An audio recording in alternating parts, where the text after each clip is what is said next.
Tony's penis, Tony's cannoli. Yeah. I think it was the Russian woman. It's something like, does your cannoli want to come play? Yeah. My name is Ray, and we are here to discuss episode 5 and 6 of season 1 of The Sopranos. And I am Jason, and this is Daddy Loves Sopranos, and it's our podcast where we talk about The Sopranos.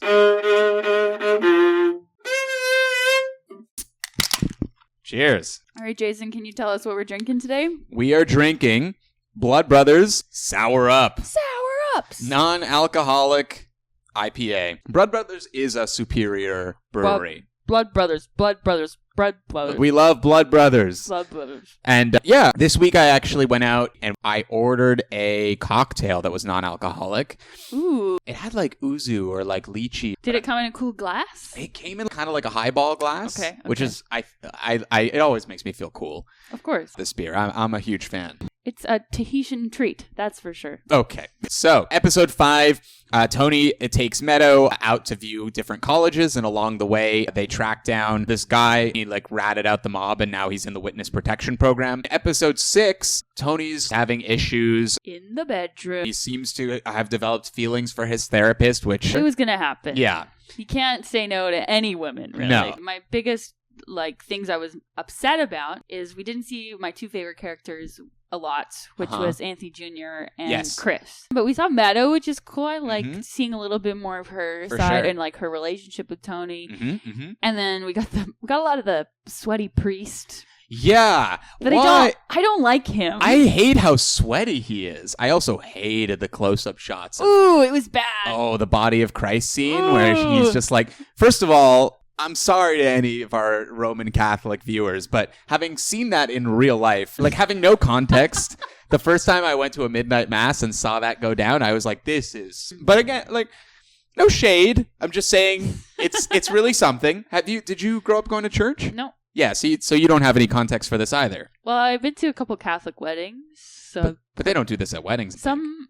Oh, okay. Yeah, depending on... But okay. I don't know, maybe not to that extent, but similar thing. Where you go and get communion and... Yeah. Like how he had a little travel kit. Carmella goes, pick up your travel kit or whatever. Like a traveling salesman. Very Northern Jersey of him. Oh, yeah. I really don't like their relationship. I think Carmella can do better. Goatee is the worst type of facial hair for men. That's my biggest... opinion. Goatee just makes you ugly. The only person who can pull off a goatee is Brad Pitt. I think it's true, but I don't think it's his best look. He can pull it off because he looks like that. Yeah. Yeah. There's a comic in Toronto who has a great goatee. My dad went through a phase of goatee. My dad actually went through a phase of a lot of different, in the 2000s. You try everything. So right. It's interesting now because, he doesn't do anything really. But you look back on family photos and you're like, oh yeah, that was for a couple months. Yeah. It's I thought that my mustache this summer was so pronounced, and looking back on photos you can barely see it. Which is a little upsetting. You've got an obsession with Chris, which has now made me have an obsession with Chris. Okay. At one point in this episode, okay, Chris walks into the back of the deli. He is wearing a short sleeve tracksuit. Isn't it sick? When you see it, you go, oh yeah, you can pull that off. It's like the Brad Pitt's goatee of Chris's tracksuits. He pulls it off. And then he flirts with the deli lady. And yeah. He goes, and steals some pastrami. And she goes, and she's not in a cute outfit at all. But she's into it. Yeah. And he walks into all the capos are in the back, gambling. One of the guys, he's losing, and he goes, come on in, the water's warm, or something like that. And I was like, I love the way these mobsters talk, and I hope I start adopting their vernacular. It's true. Maybe subconsciously, it's why I started wearing my hair this way, to look a little bit more, you know what I mean? You gotta brush it back. You got a little bit longer, and you brush it back to a certain way. I'll try to work on it as this podcast progresses. Okay, my thing with Chris is that particular episode is I noticed he doesn't ever call Tony. What does he call him? T. Yo T. Yo T. That's right. And then he had another nickname.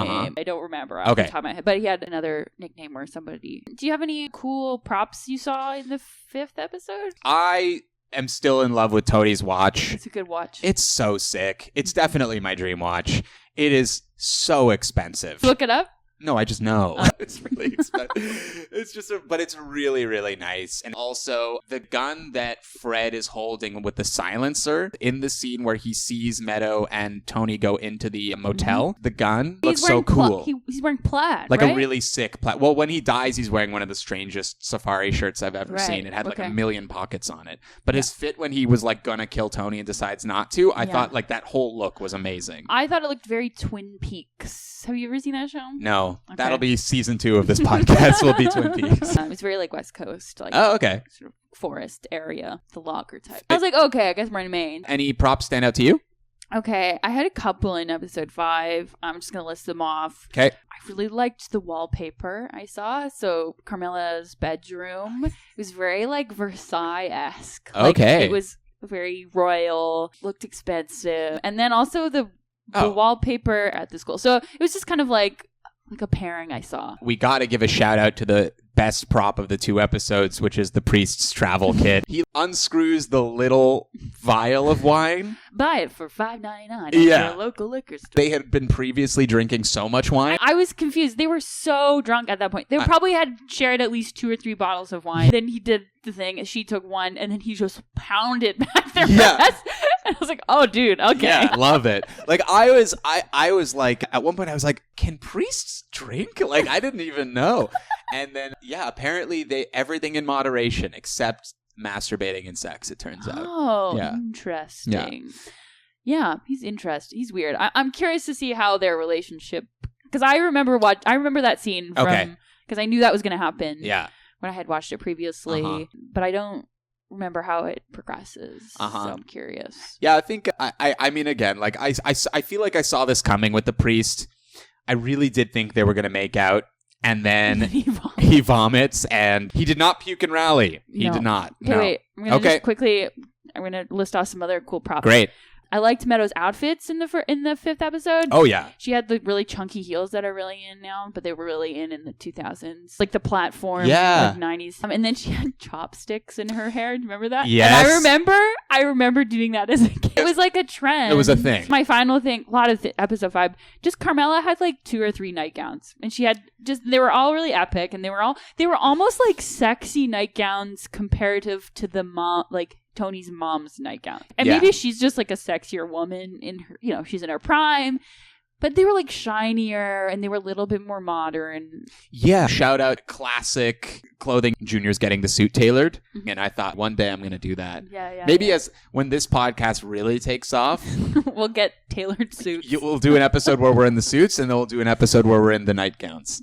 Great. Yeah. Sounds good. Cool. Okay. Anything from episode 6? Quickly, props. Actually, I don't really have a prop. I just want to call back about another episode because we talked about Tony's car in the last episode. Okay. But he does have a nicer car, and I just want to point that out. He does have multiple cars, it seems, and so he does have a nice Mercedes. Yep. And then the prop I thought was cool, and I think we'll see more of, is he has a ring on his pinky finger. Yeah. It looks very large, and I assume maybe it's an heirloom that was passed from his, or like maybe the leader. Or from his father. Or something. Because he didn't go to school. Yeah, so it's not a graduation ring. He didn't graduate anything. It's my engineering ring. Yeah. I wanted to give a thumbs down to Tony's loafers that he was wearing when he killed the guy. It's a tassel. There's a shot where it's a zoom-in shot of the tassel loafers that Meadow notices. First of all, having been a passenger in a car before, I can't imagine that she could see his loafers. So I didn't totally buy that. But second of all, I don't know what shoes look like after you murder people, but yours don't look like that? No. Okay. Yeah. Maybe you're just really good at it. Yeah, I'm a really good. Tony's still conflicted with his life, Yeah. So he's like, oh, I didn't quite do that right. Kill versus kill. I'm not a huge fan of this Russian woman. Yeah. I think she knows what she wants. She's not getting it from Tony. I think she should leave. I agree. She obviously is getting something, and I want to know what it is. I think he's paying her rent. She gets mad at him for a lot of things. She gets mad at him for not wanting to marry her. Yeah. He's like, I have a wife. I have kids. You know the deal. Yeah, you know what's going on here. And she's like, my sister's guy lifted me up in white satin armor. Marriage ain't everything, girly. You know what I'm saying? The scene where they're fighting and she threw a candle at him. And then later in the episode, he has a scrape. That had to be either a one hard throw or one sharp candle. I think it was a sharp candle because she doesn't seem particularly strong. No. She's not like a sweat and tonic girly. Maybe she's going to be important. I don't know. We don't love her right now. Also, no shame. We support women on this show. We support women. The Fred guy died. Fred guy died for sure. So that's one kill. But then I feel like there was some like... Oh, and then the guy got thrown off. I have 3 ticks for kills in episode 6. Who are these people? Fred guy they threw off the bridge, and... Oh, the guy committed suicide. So 2 with an asterisk, maybe 3 with an asterisk kills. Okay. And then in terms of sex, Tony receives a blowjob in his dream from the therapist in a musical sequence where she has a Russian accent. It's like there's just a lot going on, and there's a million candles. I don't think anybody has sex in these 2 episodes. Just the one dream blowjob. Yeah. Okay.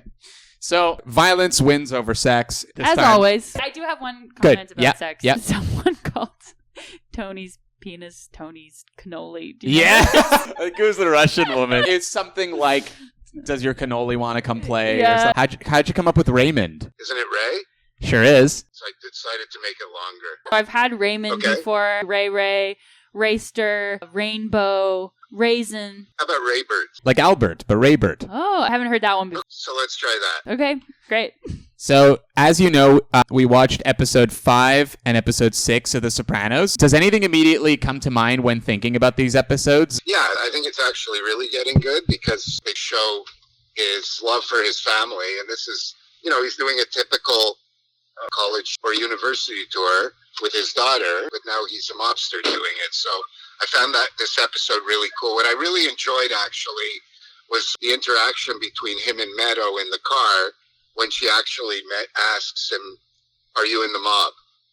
And he doesn't like that, obviously. And one of the other things that I really remember about the show is this guy, Fred, or Frank, I think is his real name, actually had an opportunity to kill Tony because he saw him, but didn't because he was with his daughter. The 6th one also sort of I enjoyed because there's that whole, you're seeing how Junior does whatever the heck he wants. So I think he's at the tailor getting a suit made, and this tailor talks about his grandson committing suicide because he was on the designer drug that was actually given to him by one of Tony's captains, one of his bookies, I think.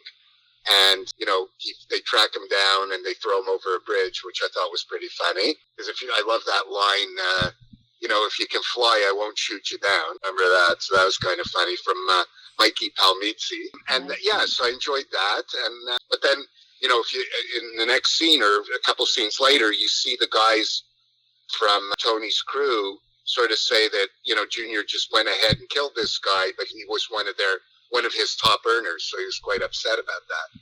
And I think in episode 6, there's also a really good scene where Tony decides to start charging Hesh or taxing Hesh. And there's a great sort of meeting between Johnny Sack from New York, Tony, and Junior and Hesh in front of Satriali's. And they already decided what they're going to do, but they want to make Junior feel like he's in charge. So it's kind of funny. But all good scenes, both good episodes. And it's really picking up now, I think.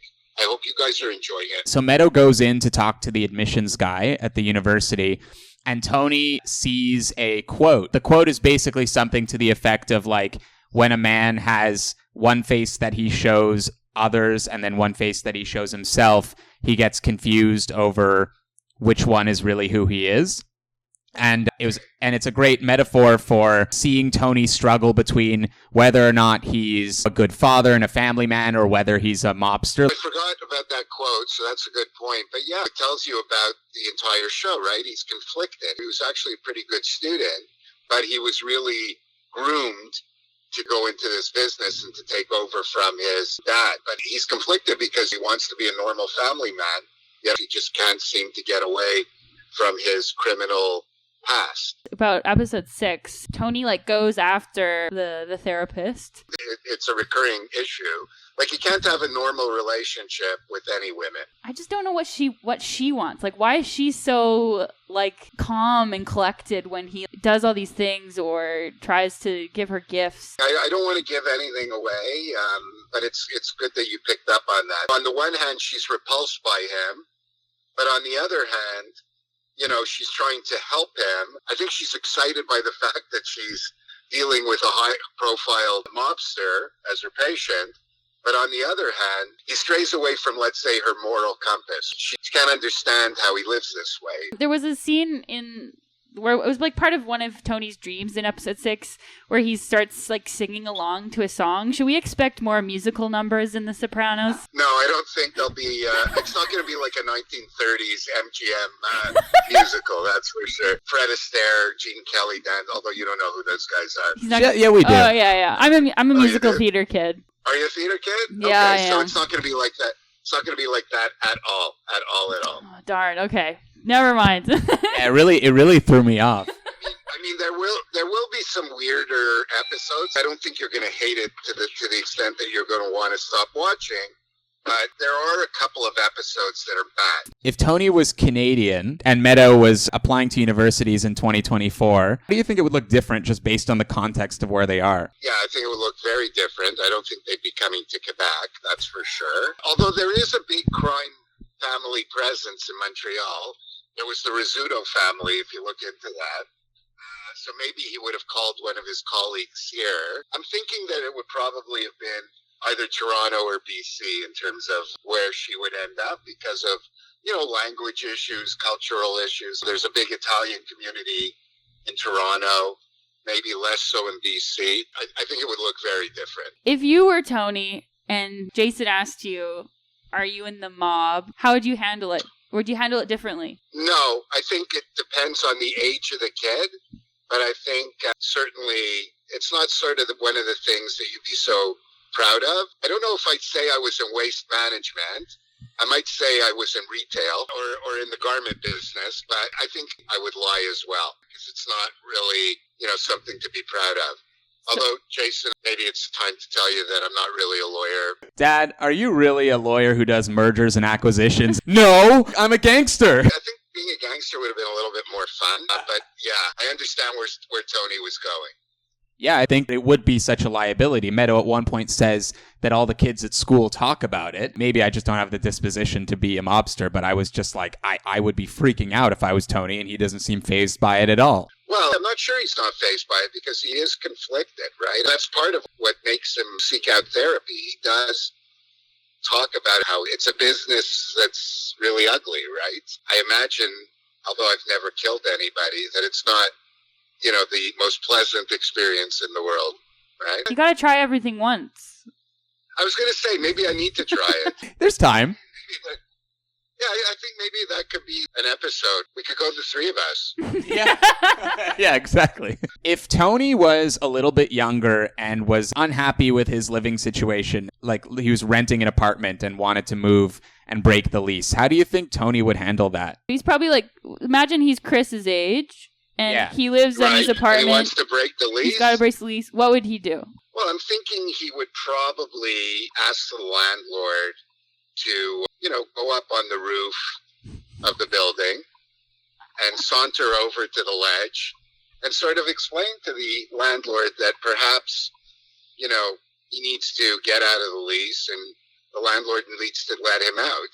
And that if the landlord doesn't let him out, the landlord may just find himself falling off that ledge. I think having gotten to know Tony, he likes to get to the point rather quickly, and I think that would be effective. No need for a gun, no need for a big production. Basically, the landlord would fall off the roof. Thank you so much for your time, Dad, and we'll talk to you again soon. Okay, like and subscribe. Big plot point we haven't talked about is in episode 5, she finds out it's a woman. And so that's why she's so upset. And goes along and talks to the priest and gets drunk with the priest because the priest is the only one that will listen. Where are her friends? Why does she not know any other men other than her husband and the priest? Is she trapped? Catholic women can have male friends, can't they? I think she grew up really poor. Okay. And I think religion might have been a big part of that. Her values seem and then she kind of gave it over, but then she feels really guilty. Yeah. I think they need an open marriage. I think we need to bring Tony and Carmella into 2024 and go, it is actually more normal to have an open marriage. Obsession. We saw Chris in the pouring rain. Yo, T, and he's like, let me go up there. He's like, You signed up for this life. He's complaining about the rain. Like, it's not like an occupational hazard of being a mobster. It's fine. I'm curious, actually. Maybe we haven't talked about this. Let's go. Has Chris killed someone yet? He killed the guy in episode 1 or 2 in the back of the butcher shop. Okay, never mind. He shoots in the back of the head. Yeah. It feels like he has the energy of someone that hasn't done anything like that yet. And he's like, yeah, let me come up there. And Tony's like, no, dude. Like, I'm here. Yeah. And Tony's so clearly like, I need to make sure it's him before I kill this man. Yeah. And Chris is just like, oh, let's go. Like pick me energy. He wants to be made. The final scene of episode 6, it's Junior's swearing in ceremony or whatever. Oh, that was epic. We find out that the FBI is onto them. Yeah. And it seems like they have been forever. It felt very like maybe Tony knew that they were onto him because that's why he appointed Junior. But I think this is also a turning point of technology in police work. And so maybe in the previous generation, they didn't have to really worry about too many like paper trails and like blah, blah, blah. And so now we're in this era of like small technology. Like that guy had that small little camera on his lapel. And that's what was taking pictures. Whereas like, I assume even 20 years ago, like that didn't exist. Yeah, for sure. I was thinking about how I wish we could like hear from somebody today, like how much being a mobster has changed because of technology. I'm sure it's been extremely hard on the mob life. When I was a PA on sets and stuff, I relied so much on my phone because they'd be like, go to this place. And so I just plug in the address in Google Maps and I would go. Older people that were like higher up the food chain would tell me, when I was a PA, they would hand you a roll of quarters and you would have a beeper and you would have to stop and get a payphone. You'd have to print out maps. And I realized the job would be impossible without a cell phone. And I'm wondering if contemporary mobsters would feel that way about how Tony and his crew operate. I'm sure we adapt over time to our new technologies that we have in our everyday life. Yeah. That's what you come to this podcast for, is commentary on contemporary life and technology. Here's a good what would Tony do? Great. What would Tony do in 2024? Would he have an iPhone or an Android? iPhone, for sure. But Android is more secure. I think social status. Wouldn't have the Samsung flip phone? Absolutely not. He would probably throw you off a bridge if you had one of those. Do you think him and his gangsters would have an iMessage group chat? They'd be like, who's this green bubble? I think Chris would have an Android. Okay, we got to do shakedown breakdown where we talk about the heists. The one that comes to mind is obviously the one that goes across the 2 episodes. It's where Tony's chasing down this guy. He's trying to make sure it's him. He finds his address in the phone book after Chris runs the plates and they realize that the alias wasn't Frederick. It was like Frederick to Fred. And Tony goes, it's not a huge leap. And I'm like, it's the same name. What are you talking about? So he goes and finds his address and he goes snooping around. And then he sees a statue. It's a bust of Reagan in this wooden thing. So I looked it up because I was like... Is he a rat? So that's the thing. That's what triggers it. We obviously are Canadian and don't know anything about American politics. We're going to learn over the course of time. It's like, imagine like he goes and it's just like a bust of Trudeau. Yeah. I know it's you. Yeah. Yeah, I was wondering about it. I assumed he did something. Is Reagan... No, I'm not gonna embarrass myself. I don't know anything about Reagan. But we could call you Reagan. Yeah. But I'm Ray Gert. It was fun to watch Tony use caution. I feel like he does this. He's technically the boss, but sometimes he goes back to his like early days of being a mobster or whatever. Well, let's use the terminology. So he's a capo. He's a captain. Okay. So he goes back to the days when he was just a soldier. Yes. Yeah. And I feel like this was like very much like Soldier Tony. He kind of like almost missed it, and he's like, "No, I got this. I want to do this." And then you see also that he doesn't really care about why he's in Maine. Yeah. He does care, but then work takes over, right? Yeah. And he's like, "No, I'm gonna freaking kill this guy." Also, the guy was like in the hot tub with his naked wife, and then the kid was like, "Help!" That was funny. Tony's just like looking at them. The daughter goes, "Sorry, Dad," and he goes, "Yeah." You see the kid interrupts naked hot tub time often. Yeah. NHTT for sure, naked hot tub time. One question we've been having that we will probably no longer have is, how do people find out about Tony? It's clear that everybody knows, including all of the high schoolers at Meadows School, and now AJ. I thought AJ was going to confront Tony in these 2 episodes, and he doesn't. I think he will eventually. Yeah. AJ was gone for these episodes because he was over playing video games with Jason, and that made me very happy. I would love that as a shirt. Please and thank you. I am curious about Tony's choice in women. For example, the therapist is such a different type of woman, the professional type. Maybe it is the Prozac or whatever. He kind of just wants whatever he can get. And it's just interesting that he has all these like different types of women in his life. Like Carmella, the Russian lady, and then the therapist, which I forget her name, to be honest. It's Jennifer something. Jennifer! Dr. Jennifer something. They're all very different, but they all love him. Well, at one point, he goes to visit his mom. Hey, Betty, this is my son. And Betty turns around and goes, handsome. Is he? Maybe. He's charming. He's extremely charming. I think I want to fuck Tony. He's got Jennifer. He's got Russian lady. He's got Carmella. And he's got me. At one point, Tony goes, yeah, I know, Freud or whatever. All sons want to fuck their mothers, but I don't think that applies. And Jennifer's like, what are you talking about? But I think he projects onto different types of women what he's looking for. If this was a high school language arts class, it would be like what he's describing is he wants a secure, stable, I'm going to take care of you, the mother he didn't have. But then he also wants someone like Carmella. But I think he wants Carmella to be that. I think that's part of the reason why there's this disconnect. Like Carmella isn't that for him. Carmella's like kind of losing it too. Yeah. Well, I think all the women that Tony is into is what I think the modern woman is. In the 90s, it's still 3 women.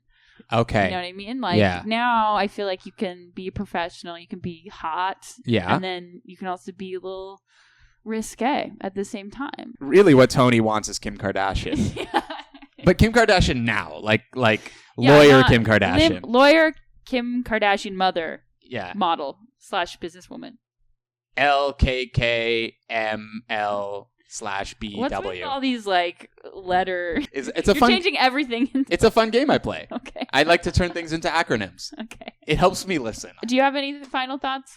My final thoughts are that it's getting increasingly difficult to stop watching. I feel like as episodes end, I just want to start the next one. But doing it this way and having the podcast is kind of making me like, it's like simulating the feeling if we were watching it when it was on TV, we would have to wait. And so we're having to sit and think with these episodes, and there's so much to unpack in each episode. Yeah. So perhaps we are going back in time a little bit. In a way we are. In the mindset of TV. We're making a podcast, but our mindset is 1999. All right. That's the end of this episode. Like and subscribe. And Daddy Loves Sopranos. Until next time, folks. That was French. My Belgian French friend's family does salute. BFFF. Belgian friends family.